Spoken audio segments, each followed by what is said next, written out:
Hello students, आज के इस वीडियो लेक्चर में हम क्लास 10th एक्सरसाइज 9.1 का क्वेश्चन नंबर 13 करेंगे। तो क्वेश्चन नंबर 13 है, as observe from the top of 75 metre high lighthouse from the sea level the angle of depression of two ships are 30 degree and 45 degree.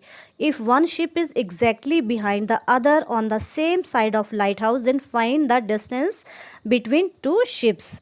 अब इस question में हमारे पास क्या दिया है कि सी लेवल से 75 मीटर हाई लाइट हाउस के टॉप से देखने पर दो शिप्स का जो एंगल ऑफ डिप्रेशन है वो कितना है, 30 डिग्री और 45।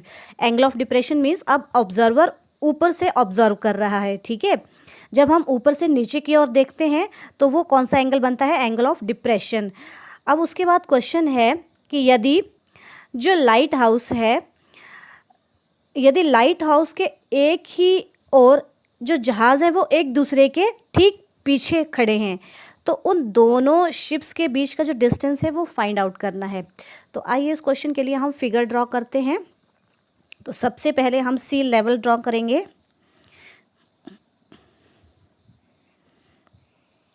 ये सी लेवल है, समुद्र तल से एक 75 मीटर ऊंचा एक लाइट हाउस है और इसकी जो हाइट दे रखी है, मान लो ये लाइट हाउस है जो कितना ऊंचा है, 75 मीटर, ठीक है। अब यहाँ से लाइट हाउस के टॉप से दो शिप्स का जो कौन सा एंगल बन रहा है, एंगल ऑफ डिप्रेशन कितना कितना दे रखा है, 30 डिग्री एंड 45 डिग्री, ठीक है। तो मान लो एक शिप यहाँ खड़ा है और दूसरा जो शिप है वो यहाँ है।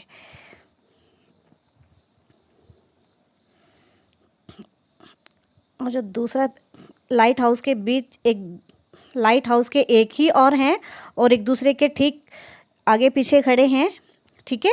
अब एंगल ऑफ डिप्रेशन के लिए हमें क्या करना पड़ेगा, यहाँ पे एक सी लेवल के पैरेलल एक हॉरिजॉन्टल जो लेवल है वो ड्रॉ करना पड़ेगा, ठीक है। तो एंगल ऑफ डिप्रेशन कितना बन रहा है, अब ये जो एंगल है वो कितना है, 30 डिग्री बन रहा है और जो दूसरा शिप है उसका जो एंगल ऑफ डिप्रेशन है वो कितना बन रहा है, ये वाला जो एंगल है 45 डिग्री। मैं यहीं पे लिख लेती हूँ 45 डिग्री। तो क्वेश्चन है, हमने ये जो डिस्टेंस है, ठीक है, ये फाइंड आउट करना है।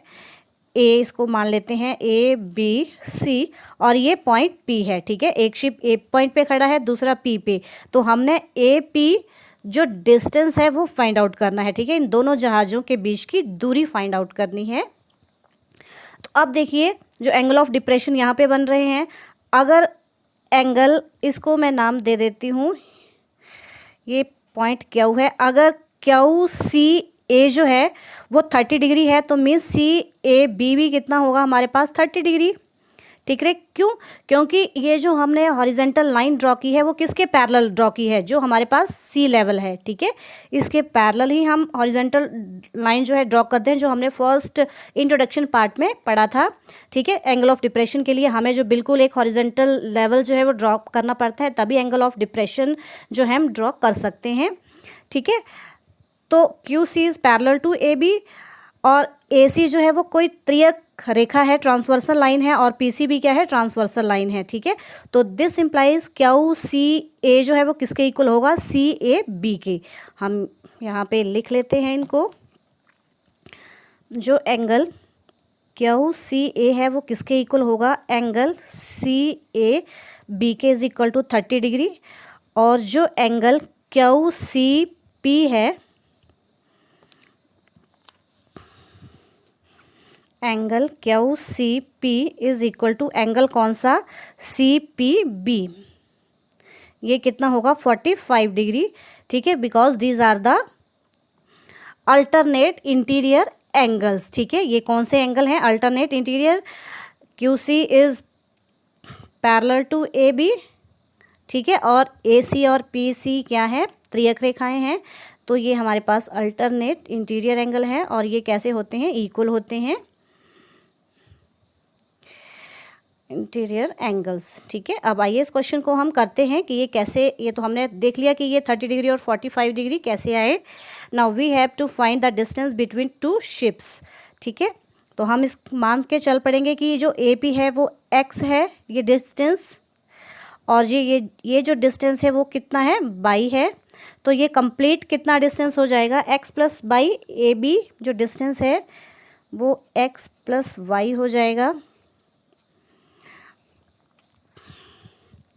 सॉल्यूशन में let the distance between two ships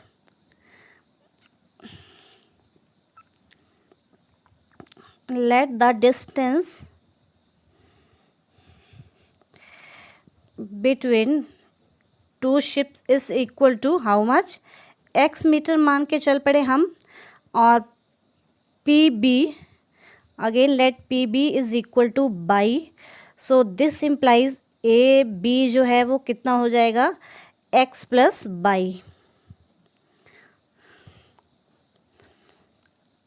ठीक है, हमें हमारे पास क्या दिया है, जो हाइट है लाइट हाउस की वो कितनी है, 75 मीटर।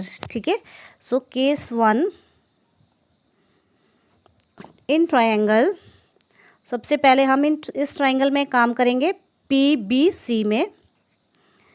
इन triangle P B C again यहाँ पे टेंजेंट थीटा लेंगे। ठीक है, परपेंडिकुलर है हमारे पास और बेस है। Tangent of theta is equal to perpendicular upon base. तो परपेंडिकुलर कितना है, बी सी, और बेस कितना है हमारा, बी पी। ठीक है, हम इस ट्रायंगल में काम कर रहे हैं। वैल्यूज़ पुट करेंगे तो टेन थीटा कितना दे रखा है, 45 डिग्री। टेन 45 डिग्री, बी सी जो है वो कितना है, 75, और बी पी जो है वो कितना है, y. So this implies tan 45 degree value 1 is equal to 75 upon y. तो यहाँ से जो बाई है वो कितना आ चुका है, this implies y is equal to 75 metre.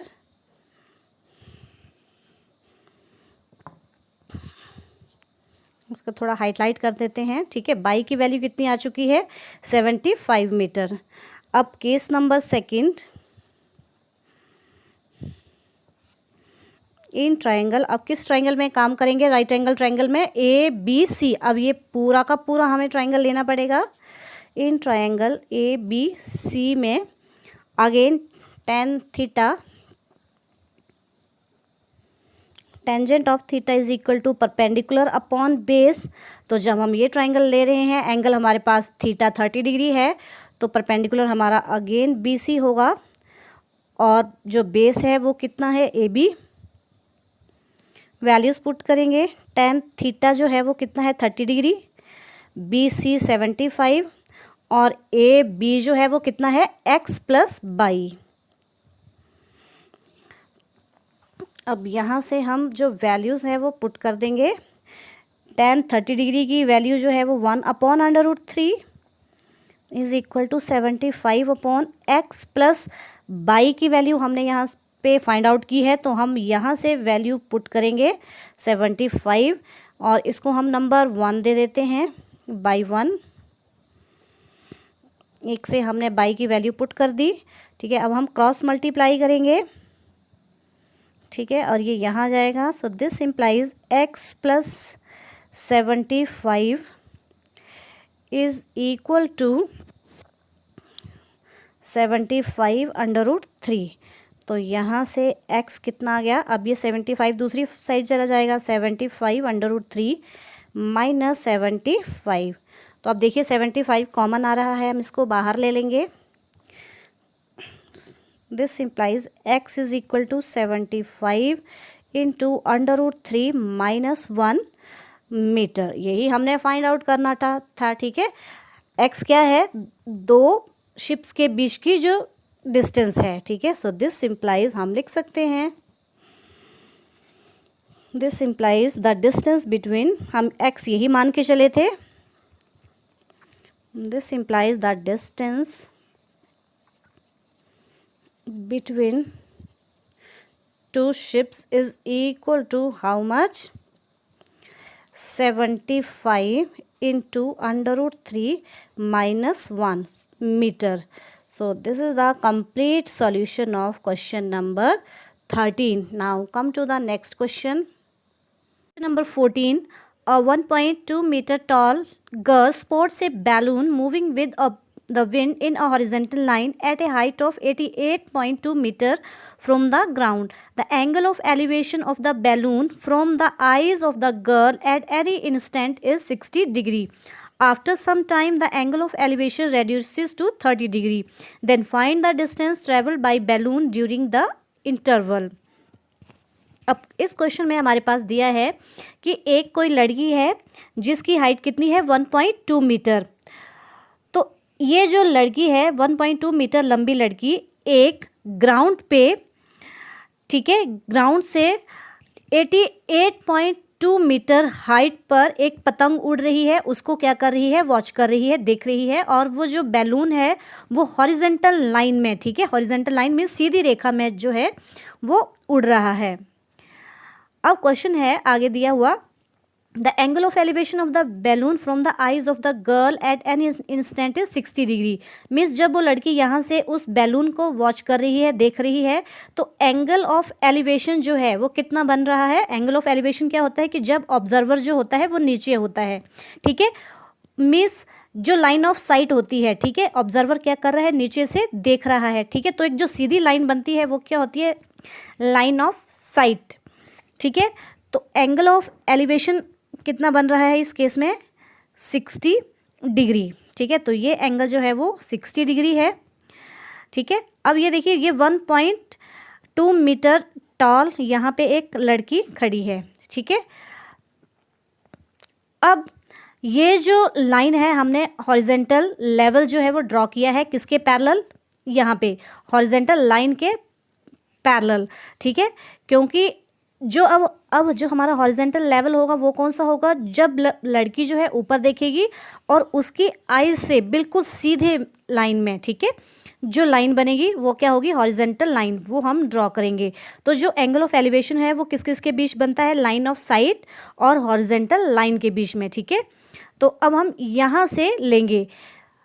तो अब उसके बाद क्वेश्चन में क्या बोला है कि कुछ टाइम के बाद ये जो एंगल ऑफ एलिवेशन है वो रेड्यूस होके कितना हो जाता है, 30 डिग्री। तो 30 डिग्री कैसे होगा कि जब बैलून जो है वो यहाँ से उसकी पोजीशन कहाँ पे आ गई, यहाँ पे आ गई, ठीक है। मीन्स पहले जो बैलून की पोजीशन यहाँ पे थी, अब वो उड़ के यहाँ आ गया, तो अब एंगल जो है वो रेड्यूस हो चुका है।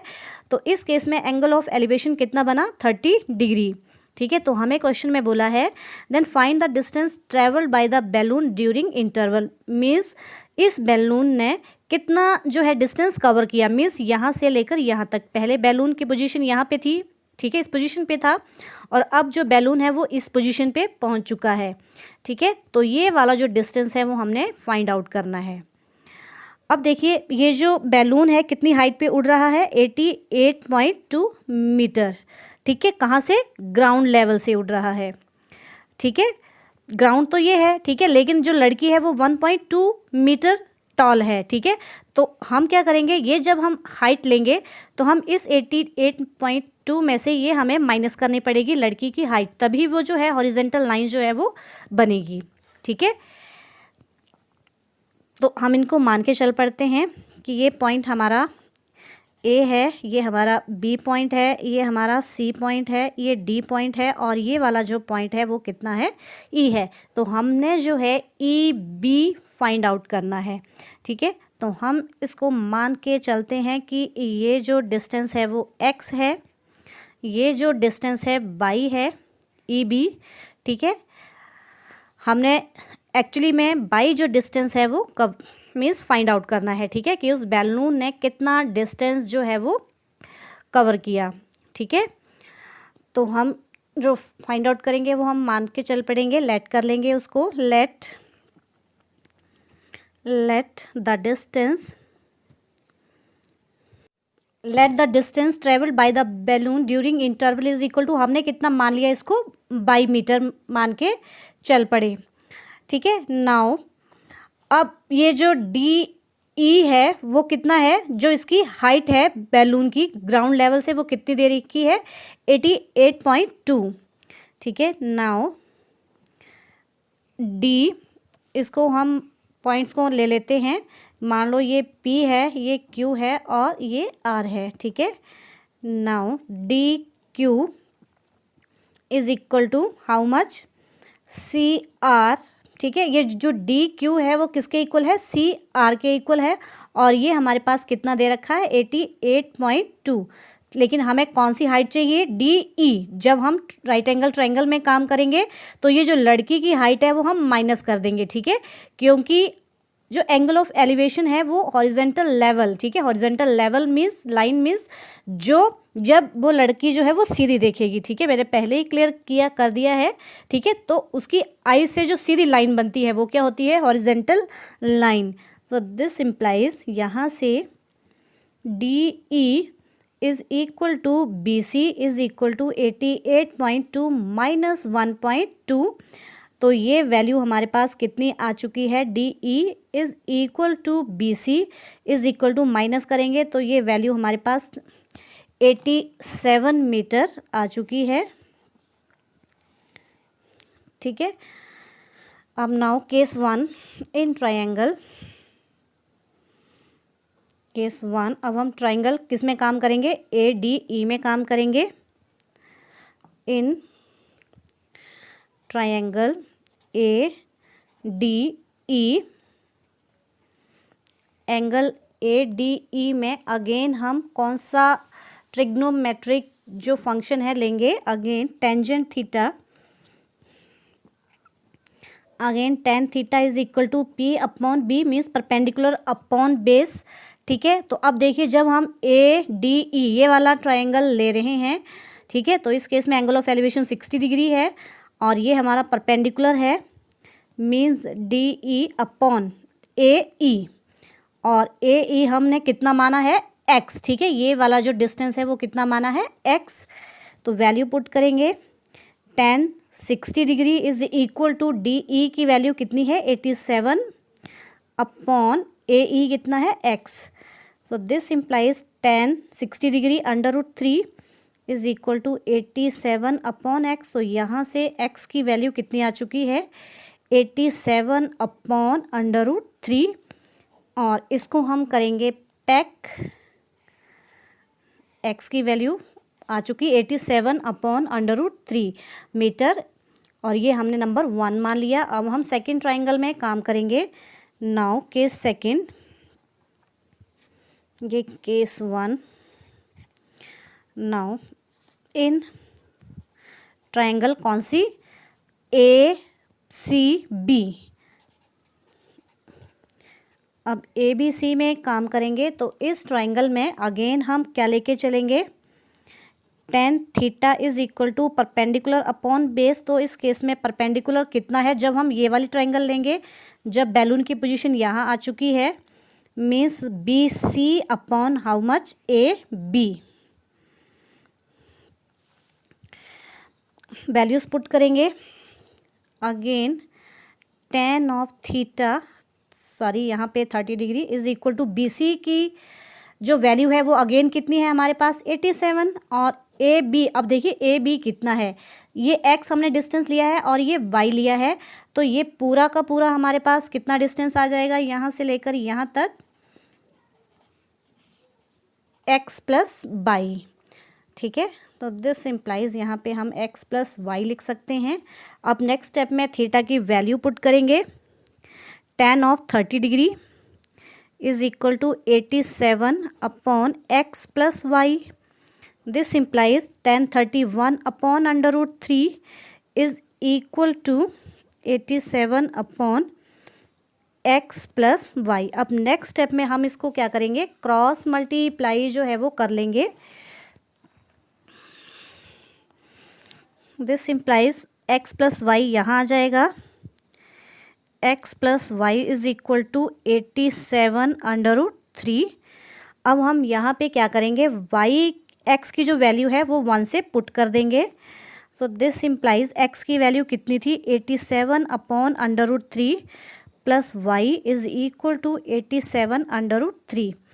ठीक है, ये कहाँ से आया, हम लिखेंगे बाई 1 से, बिकॉज x कितना है 87/√3।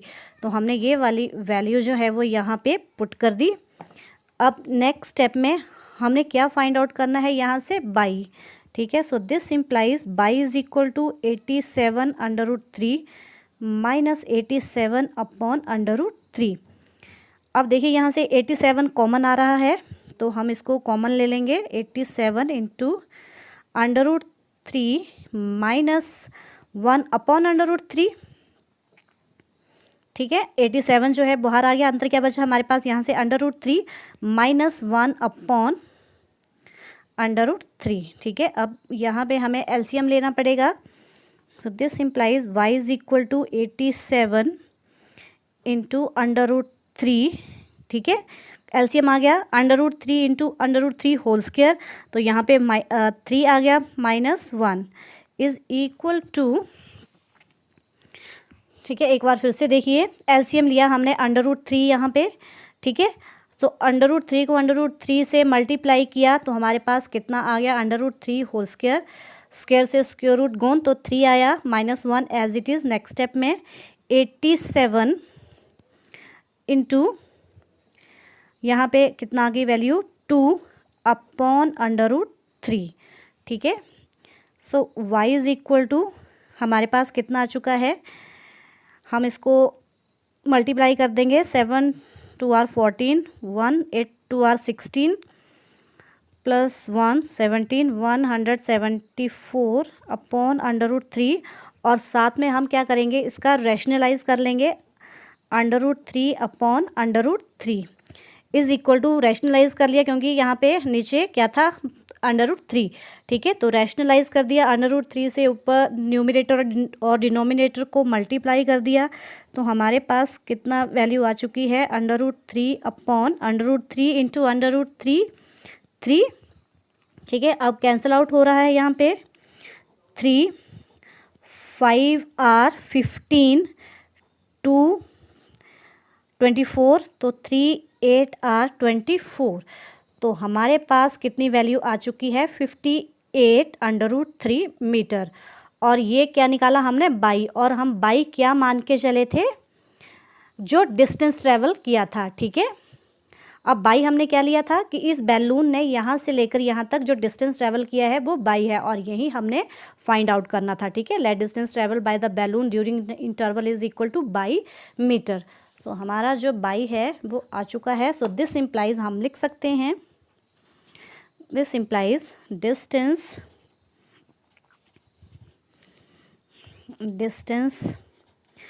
Travelled by